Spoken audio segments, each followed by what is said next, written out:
ಹೊಸ ವರ್ಷದ ಹಾಗೂ ಸಂಕ್ರಾಂತಿ ಹಬ್ಬದ ನಾಡಿನ ಜನತೆಗೆ ಎಲ್ಲರಿಗೂ ಒಳ್ಳೆಯದಾಗಲಿ. ಸ್ವಾಮೀಜಿ ನಿಮಗೆಲ್ಲ ಒಳ್ಳೆಯ ಮಾರ್ಗದರ್ಶನ ಕೊಡಲಿ, ಆಶೀರ್ವಾದ ಮಾಡಿಬಿಟ್ಟು ಹಂಗೆ ನಮ್ಮ ಕೊಳ್ಳೇಗಾಲದ ಅಯ್ಯಪ್ಪ ಸ್ವಾಮಿ ಸೇವಾ ಟ್ರಸ್ಟ್ ವತಿಯಿಂದ 38 ವರ್ಷದಿಂದ ಅಯ್ಯಪ್ಪ ಸ್ವಾಮಿ ಕಾರ್ಯಕ್ರಮ ಮಾಡ್ಕೊಂಡಿದ್ದೀವಿ. 5, 6, 7 3 ದಿವಸ ರಾಜರಾಜೇಶ್ವರಿ ಚೌಕಲ್ಲಿ ಫಂಕ್ಷನ್ ಇದೆ. ನಾವೆಲ್ಲ ದಯವಿಟ್ಟು ಬಂದು ಸ್ವಾಮಿಗೆ ದರ್ಶನ ಮಾಡಿ ಎಲ್ಲ ಉತ್ತರಾಗಬೇಕೆಂದು ನಮ್ಮಲ್ಲಿ ವಿನಂತಿ ಹಾಗೂ ಕೋರಿಕೆಯಿಂದ ಕೇಳ್ಕೊಳ್ತೀನಿ. ಎಲ್ಲ ಬಂದು ಈ ಕಾರ್ಯಕ್ರಮನ ಯಶಸ್ವಿಯಾಗಿ ಮಾಡಿಕೊಳ್ಬೇಕು. ಹಾಗೆ ಪಲ್ಲಕ್ಕಿ ಉತ್ಸವ 6ನೇ ತಾರೀಕು ರಾಜಬೀದಿ ಇದೆ. ಕೇರಳದ ಚೆಂಗಿನಹಳ್ಳಿಯಿಂದ ಎಲ್ಲರೂ ಬರ್ತಾ ಇದ್ದಾರೆ. 5ನೇ ತಾರೀಕು ಸಾಯಂಕಾಲ ಚಿಕ್ಕ ಮಕ್ಕಳದ್ದು ದೀಪೋತ್ಸವ ಇದೆ. ಇಸೂರು ದೇವಸ್ಥಾನದಿಂದ ರಾಜರಾಜೇಶ್ವರಿ ಚೌಟವರೆಗೆ. ತಾವು 7ನೇ ತಾರೀಕು ಅನ್ನದಾನ ಇದೆ.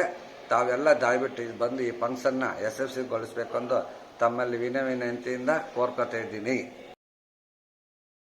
ಮೂಡಲಧ್ವನಿ ಹವಳ ಪಬ್ಲಿಕ್ ಪವರ್ ಕನ್ನಡ ಯೂಟ್ಯೂಬ್ ಚಾನಲ್ಗೆ ಒಮ್ಮೆ ಸಬ್ಸ್ಕ್ರೈಬ್ ಮಾಡಿ, ಬೆಲ್ ಐಕಾನ್ ಪ್ರೆಸ್ ಮಾಡಿ. ಹೊಸ ವಿಡಿಯೋಗಳನ್ನ ನೋಡ್ತಾ